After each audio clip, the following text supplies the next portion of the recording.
Bien-aimés chers frères et sœurs, très heureux de vous retrouver dans notre émission Doutes et certitudes quand la foi se questionne.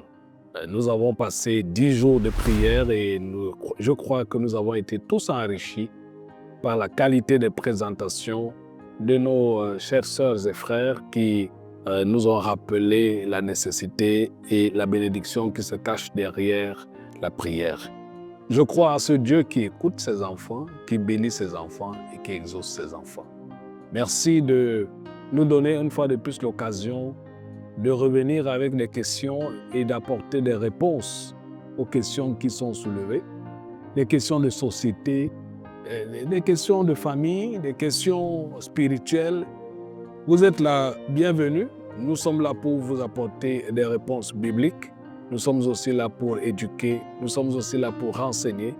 À chaque fois que vous avez une préoccupation, n'hésitez pas de faire un commentaire et de nous donner vos suggestions et vos appréciations, mais aussi de poser vos questions. Alors, ce matin, nous avons une question importante. Il nous est demandé quel commentaire faites-vous de la peine capitale? Quel commentaire? Que pense la Bible de la peine capitale?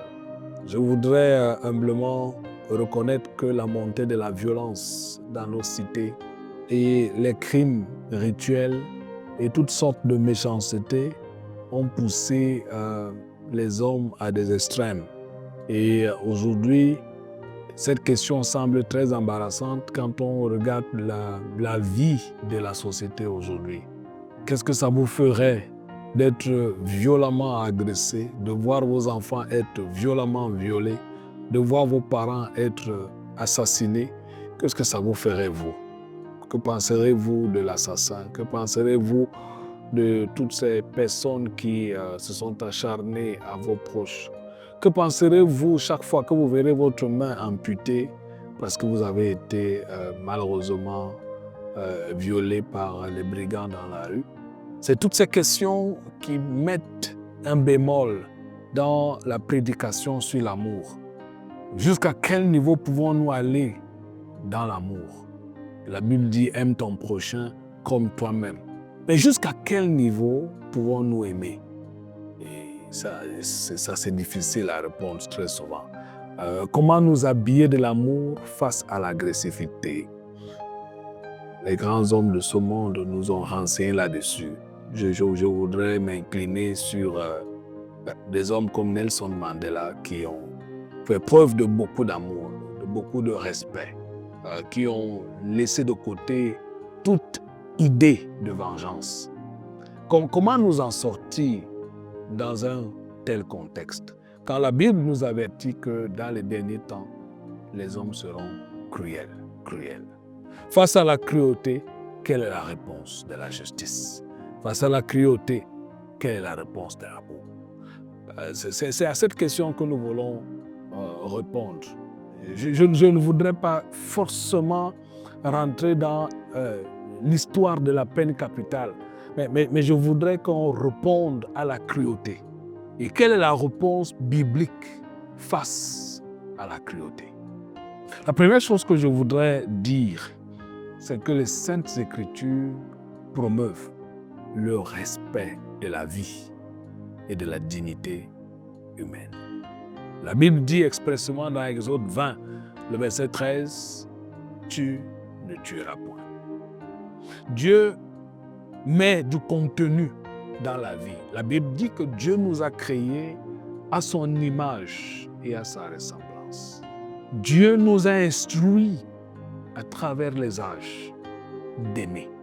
Dieu fait de la vie quelque chose de sacré. Et chaque vie compte pour le Seigneur.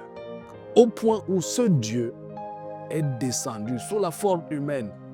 Jésus, l'Emmanuel, celui qui vit au milieu de nous, celui qui habite au milieu de nous, l'Emmanuel, il est mort sur la croix. Donc, pour relever la dignité, sauver l'humanité, l'Emmanuel est mort.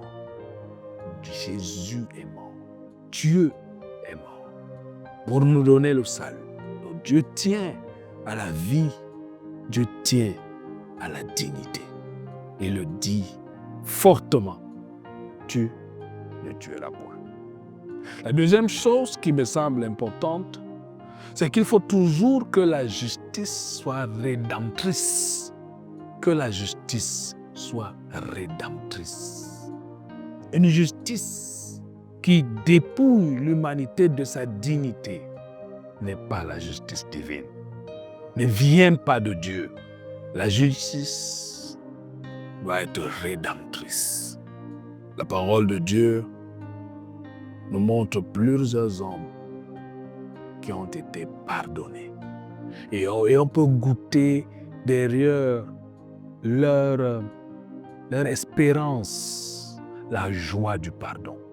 Je me souviens que Paul a entériné l'assassinat d'Étienne. Et Dieu a pardonné Paul. Dieu a relevé Paul. Au point où Paul ne vivait pas par lui-même et pour lui-même, mais il vivait par Christ et pour Christ. La justice doit être rédemptrice. Le troisième indicateur, c'est l'opposition, c'est faire opposition à la vengeance. Et la Bible dit dans Romains 12, verset 19, « À moi la vengeance, à moi la rétribution. » Le seul à même de s'élever et de parler de vengeance, c'est Dieu. Et nous, l'humanité devrait s'opposer à tout esprit de vengeance. Et la parole de Dieu, à un moment, Moïse a reçu des consignes sévères. Œil pour œil, dent pour dent. L'analyse sommaire de cette phrase donnait l'idée de « You do me, I do you ». Tu me fais, je te fais. Tu me têtes, je te tête. Tu me frappes, je te frappe. C'était cette analyse qu'on a faite de cette loi, œil pour œil, dent pour dent. Mais derrière, il y avait une mesure rédemptrice. La mesure de l'égalité au niveau de la réponse.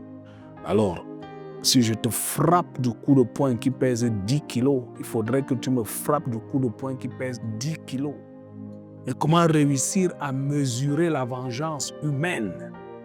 Alors, puisqu'il est pratiquement difficile de mesurer l'effet de la violence physique ou mentale, le œil pour œil, dent pour dent, il risque de ne pas s'appliquer parce qu'on ne sera pas suffisamment juste pour rendre exactement la même dose de souffrance que nous avons reçue. Et c'est ça le point que Dieu a voulu relever avec son peuple. Alors si vous voulez aller à alors que ce soit exactement la même dose de souffrance que vous répondriez si jamais vous avez reçu le mal venant de votre prochain. Donc, j'appelle à l'opposition à la vengeance et à laisser Dieu venger. Et si Dieu est le vengeur, si Dieu est celui qui a le dernier mot sur l'histoire de ma vie et sur l'histoire de la vie humaine, alors je voudrais aller au quatrième élément, au quatrième commentaire. La confiance à la justice humaine doit être limitée. La confiance à la justice humaine doit être un peu filtrée. On ne peut pas dans l'absolu faire confiance à la justice humaine. Tous ont péché et sont privés de la gloire de Dieu. Il n'y a pas un seul qui soit juste. Je ne voudrais pas jeter le discrédit à toutes ces cours qui s'essayent de faire respecter les lois et les règlements. D'ailleurs, la Bible nous recommande de respecter les magistrats pour leur travail. Mais je voudrais en même temps dire que même si je fais confiance à la justice, je reconnais que cette justice est limitée par les caprices de l'humanité. Je reconnais que cette justice est limitée par les revers de l'humanité, par cette divergence dans le comportement, dans les comportements humains. Et donc, bien-aimés frères et sœurs, oui, je crois qu'on peut avoir un certain niveau de justice, certes, mais elle peut se tromper. Et si jamais la justice humaine arrivait à se tromper sur la peine capitale quel est le niveau de réparation que l'humanité aura? Quelle est la possibilité de réparation? Elle devient nulle quand on a appliqué la peine capitale. Et là, on peut citer de nombreuses personnes qui ont été injustement condamnées. Et aujourd'hui, nous n'avons que nos regrets pour s'exprimer sur ces différentes positions. Et donc, à la fin, je voudrais dire, frères et sœurs, je fais confiance à la justice humaine, mais je lui donne son niveau. Elle n'a donc pas le droit d'aller bibliquement à la peine capitale. Et à la fin, bien-aimés frères et sœurs, je crois en ce Sauveur qui est venu et qui nous a sauvés. Je crois à la reformation. Je crois à la rédemption. La Bible dit dans Romains 4, verset 7, « Heureux celui dont le péché est pardonné. Heureux celui dont l'iniquité est effacée. » Le pardon a plus de valeur que la vengeance. L'amour a plus de force que la haine. Bien-aimé, la joie fait plus de bien que la tristesse. Mettons notre monde dans des conditions de joie, de paix, d'amour et de solidarité. Maintenant, à tous qui sont des amis de la violence et qui se donnent à cœur joie pour supprimer les vies des uns et des autres, l'appel que nous lançons, c'est de vous exercer à l'amour, à la paix, à la bienveillance et à la bonté. Si cette parole peut toucher votre cœur et vous rendre sensible à la préservation de la dignité humaine, vous rentrez ici dans le champ des véritables adorateurs de Dieu, qui aiment Dieu de tout leur cœur, de toute leur force, de toute leur pensée, mais qui aiment aussi leur prochain comme eux-mêmes. Puisse le Seigneur Dieu Tout-Puissant nous aider dans la direction de notre vie sur terre et dans la direction des affaires de notre globe terrestre, et que son nom soit glorifié dans les actes qui sont pris dans tous les tribunaux de ce monde. Que Dieu vous bénisse.